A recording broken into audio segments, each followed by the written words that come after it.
চন্দনাইশ উপজেলার বরহল ইউনিয়নের ১ নম্বর ওয়ার্ডের আব্দুল হাদি মাস্টারের বাড়ি এলাহাদ নাজি চলাচলের রাস্তা এবং বৈদ্যুতিক তাররুর গত সোমবার হালবৈশাখীর তাণ্ডবে ৫০০বরও বেশি গাছ ভাঙ্গি চুরি ফরি বিদ্যুৎ চলাচল বিচ্ছিন্ন যেগুই এবং আডিবের রাস্তা বন্ধ যেগুই আর যার কারণে এডে প্রায় বন্দী হয়ে পড়ছে এলাহার বিশ্ব পরিবার। কিন্তু এই গাছুন লয়েরে দুই পক্ষর বিরোধের কারণে রাস্তা এবং কারণ তার রোধ ফজ্জে গাছিন হাডিতু নজার রাস্তা পরিষ্কার নজার মানসিক ঘরত কারণও নফার রাস্তা দিয়ে চলাচল করি না পারে মানুষের প্রাত্যহিক কাজকর্ম ব্যাকিন বন্ধ গিয়ে গিয়ে মোটামুটি এই বিশ পরিবার এডে জিম্মি হয়ে পড়ছে। সরজমিনে যাই জানা গিয়ে স্থানীয় আশরাফুদ্দিন ফজ জসিমুদ্দিনুল্লয় একই এলাকার নুর ইসলামর ফোয়া আমিনুল ইসলামর লয় এই জাগালয়ের মামলা মোকদ্দমা চলের উভয় পক্ষই এই গাছনুর দাবি করের এতলায় জসিমুদ্দিন গাছ কাটতে যালি অপর পক্ষই তারে বাধাদের গাছ ছাড়িন না পারে আর তারার এই টেরাটেলিত পরিয়ারে মাঝখানে সিরে সেপ্টেজার গই বিশ্ব পরিবার আর উপযুক্ত দুয়া মেফো এই দুয়া মেফো লই আই হরে যাইম বসবাস হরে কইরগুম রাত বিয়ালের হতা আছে মেফোর হত রকমের সমস্যা আছে বাথরুম গই না পারি মুখার দিন না পারি গোসল গই না পারি কিচ্ছু করি না পারি আমি গার্মেন্টসে চাকরি করি আর বাথরুম নষ্ট আর জিনিসপাতি যা আছিল বাথরুমের ভিতরে সব নষ্ট হয়ে গিয়ে আর এটা গিরা টিরা জিন আছিল বেকি নুড়ি গিয়ে আর যে 4 দিন 5 দিন ওই যে গিয়ে গাছিয়ে হাঁটা দি তারা দুইবার মানুষ আইনি দুবারে ফেরত দিই মানুষ। আশরাফুদ্দিন লুকিল এবং নুর ইসলামের ফকল শহর লয় তারা ফাইবর ইনলে দাম দাম শুরু করে দিই আর আজ বেশি মানে হস্ত আছে আর ইয়ান শুরু আছে জরুরি আর যোগাযোগ আর গর্তম বাড়ির বাড়ির আজকে 4 দিন মতো কারণ নাই এবং আর ফসা হলো বেশি হস্ত আছে আর তারার দ্বন্দ্ব কারণে আর যে বেশি অসুবিধা আছে যে আর অতি জরুরি কারণ লাইন দেখান এবং থানা এই সমস্যার সমাধান আর জরুরি চাই। চেয়ারম্যান মেম্বার আইনি থানার তুন মানুষের নেই তারা হন আইন না মানে তারা শুধু গজ যোদ্ধাহার আর এই সমাজত বাস করি দেশত কি আইন নাই প্রশাসন কি ইন্ন দেহের আর সাধারণ মানুষ আর এত হস্ত কিলে দেয় আর ফসারে নেবুলাই যে গই না পারি আর তো পানির হস্ত ফসার লেখাপড়া যাই না পারে স্কুলত যাই না পারে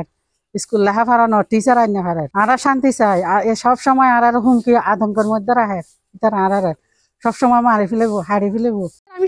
আজকে 5 দিন ধরে পানি টানতে টানতে মানে আমি ছোট বাচ্চা আমি লেবুলাজা করতে পারতেছি না। কি সমস্যা এগুলা আমরা কোন সমাজে বসবাস করি এত কষ্ট কিসের জন্য দিচ্ছে? প্রাকৃতিক দুর্যোগে গাছ পড়ছে এটা কি মানুষে করছে? যে ভাবে সে পরে নিয়ে যাবে আগে রুটঘাট পরিষ্কার করে দেয় আমাদের দাবি এটাই। আমরা সবার কাছে চাই প্রশাসন পুলিশ আসছে মেম্বার সিএম আসছে কি সমস্যা না মানে আমরা সমস্যার সমাধান চাই। এই বিষয়ে জানতে চাইলে জসিমুদ্দিন এবং আমিনুল ইসলাম দুজনে এসি প্লাসারে হয় প্রাকৃতিক দুর্যোগের সময় আর গাছ পরিয়ে তাসিরি গিয়ে এখন লাইন আর প্রতিবেশীর গ্যাস দ্বারা গাছ ছাড়ি নেওয়ার গলত কারণে দিয়ে 4-5 দিন সোমবার হইতে আজ পর্যন্ত লাইন ঠিক করি না বেগুন জিনিসপত্র নষ্ট হয়ে যাবে ফসা গুরু গুরু হওয়া অসুস্থ হয়ে যাবে গরমের জ্বালায় অনেক দুর্ঘটনা করে আর বাইরেও এই অবস্থা নেই আর চেয়ারম্যান মেম্বার জানানোর পরেও আর প্রতিবেশী অনেক সমাধান না মানে থানায় ফসলা দিয়ে গাছ আজকে থেকে কাটি ফেলবে গাছের মালিক যে হোক কিন্তু থানায় ফসলা দিয়ে গাছ কাটি রাখে দিবে বাইকগুলো থানার দায়িত্ব গাছের মালিক এগুলো দিয়ে স্পোর্টের মালিক কেউ না যাই হোক থানায় ফসলা দিছে মারি দিছে। আর ঘটনা সম্পর্কে জানি পারলে বরকল ইউনিয়নের 1 নম্বর ওয়ার্ডের মেম্বার মহিউদ্দিন খান আদরের কাছে জানতে চাইলে তিনি সি প্লাসারে হয় মানে সম্পত্তির একটা মরুজি সম্পত্তির একটা জামিলা আছে জামিলা বলতে মামলা আছে জামিলা তাই নবুজ মামলা আছে মামলার জিয়ানবু মামলার সমাধান হবু আর কি কিন্তু আপাতত যে ফ্যামিলি ইনজুর কষ্ট করে এখন এক গাছ হলে বলি বিদ্যুৎ নাই নাই মানে চলাচল পথ বন্ধ গিয়ে অনেক মানুষের রোগী হয়ে গেলে বাইরে করিবার কোনো সুযোগ নেই। তো আমি চাইলাম যে যাই না আমি প্রথমে গেলাম আমি সচরাচর এলাকার বেগ কিন্তু ভরকে গাছ দেখুন হারাইব আমি হারাই পেলে গিয়ে দুপক্ষে আর গতি চেষ্টা করি দুপক্ষে হালকা গিয়া করি চেষ্টা করি তারা হারি পেলে কিন্তু তারা না তারা হারি না বা নাই যাই কি করি প্রত্যেক গড়িয়ে থই দুপক্ষ রাজি করাই দি ঠিক আছে হারিও গাছ পাওয়া হেঁটুন দুপক্ষ তো 2জন মানুষ লইয়ে রে এটা কি রেখুন মানে আর জিম্মাই টাইপ এবং তারা সামনে টাইপ গাছেন আর হরসে গাছ পাওয়া হেঁটুম এরপর দিন সকালে যে তার মানুষ লইয়ে গাছ হেঁটুম গিয়ে দিতে বাঁধা দিয়ে মাস্টার মাহবুজ গং দেখলো আর গান চেষ্টা করি চেষ্টা করানোর পর আসলে আমি ন পারি এখন চেয়ারম্যানের জিনিস জানাই চেয়ারম্যান হয়তো আর স্থানীয় হলে এই বিষয়ে চন্দ্রাস থানার যে একটা লিখিত অভিযোগ করছে এই বিষয়ে জানতে চাইলে চন্দ্রাস থানার এএসআই তোয়াজ্জল হোসেন সি প্লাসারে জানাই ওই বাড়ির রাস্তায় ইভেন কি আপনার কি বলে বাথরুম এবং ওই যে বেড়া আছে বেড়া বলে আর কি এগুলো মেরামত হবে মেরামত বলতে ওনার কোনো সমস্যা না হয় বিদ্যুতের লাইন ওনার বাসায় যাওয়া আসা বা স্যানিটারি যাওয়া কোনো সমস্যা না হয় ওইগুলা মানে ওগুলা কাটার পরে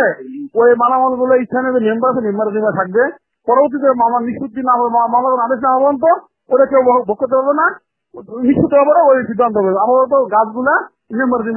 এডে ফাড়া উত্তর ঘষাঘষি মরিচুর জীবন শেষ 10 হয়ে গিয়ে গই। এই গাছার মালিকানা লয়েরে দুইজনের দ্বন্দ্বর বলিয়ে বিশ্ব পরিবার তারা স্বাভাবিক জীবন যাপন গরিত না পারে। তারা প্রশাসনের হাতে দাবি করছি অবিলম্বে এই সমস্যার সমাধান করিয়ে তারা যেন স্বাভাবিকভাবে চলাফেরা গরিবের সুযোগ করে দেওয়া হয়। C plus Chittagong.